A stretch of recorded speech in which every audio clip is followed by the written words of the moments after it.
On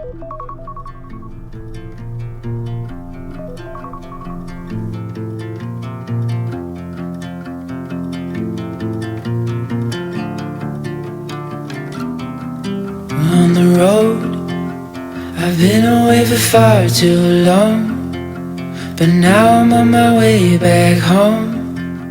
I hear the west winds calling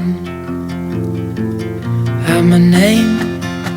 They're telling me to head your way, down your road and past your gates. Keep your eyes on the horizon. I was looking to belong when I'd already found my home.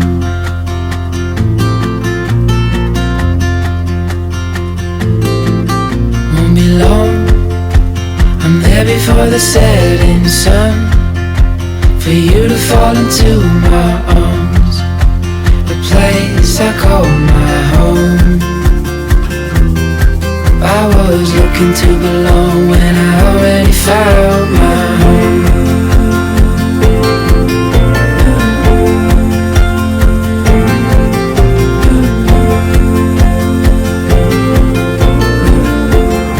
Okay, so good morning guys. So finally I decided to make another video. So I don't know how long it has been. Yeah, but finally I decided to film.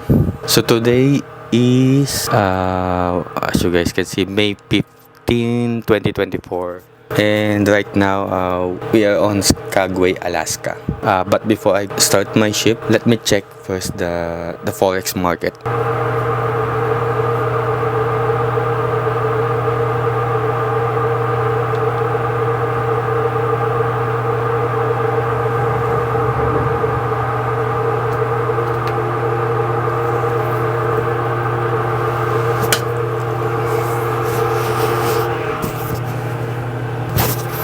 So currently I am, for those who don't know, I'm currently taking up a funded account challenge in Funded Next. So for the last 6 months, actually since January, or I think last December, I started a challenge, and until now it's been ups and down when it comes to the result that I want.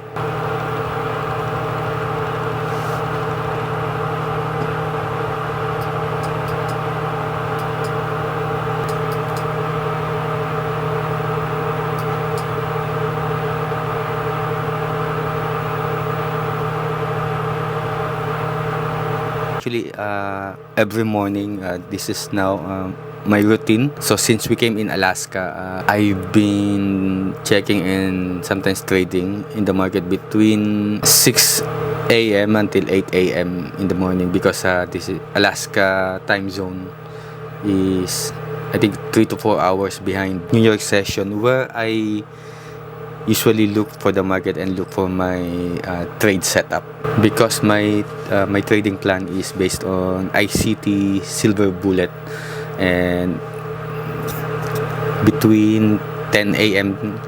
and 11 a.m. New York time, and one also in the afternoon, 2 to 3 p.m. New York time. So those usually where I look for my setup in my trade. And that's why, you know, for Monday to Friday, I always check the market and look for the setup, usually before I go to work. I was looking to belong when I already found my home.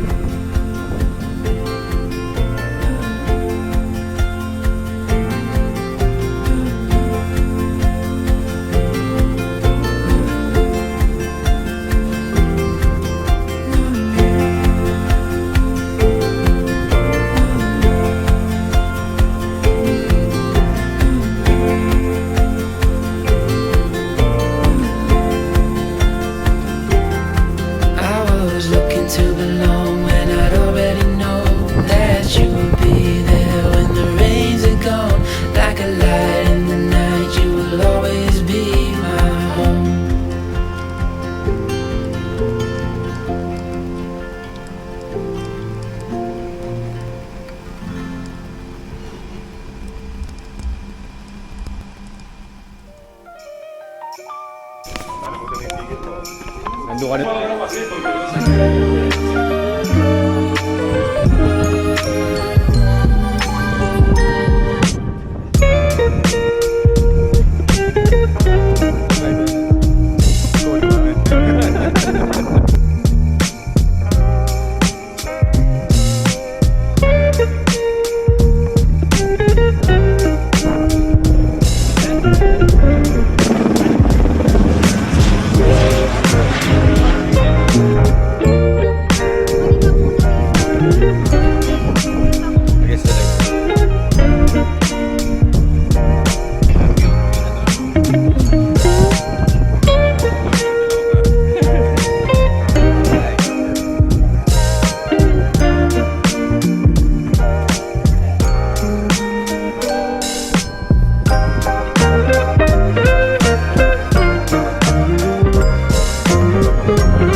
I'm gonna end this video, and it's been a long day, and at the same time it's productive, and I have the time to enjoy outside, especially those white pass tour that I had, and explore again the Skagway, Alaska. So yeah, it's already 11:26 in the evening, and tomorrow again, and I have to wake up around 6 o'clock, and because I have to start my duty, and I have to look for my setup trade in the morning, so I need to take a rest. And thank you for watching, and see you in my next video. Bye bye.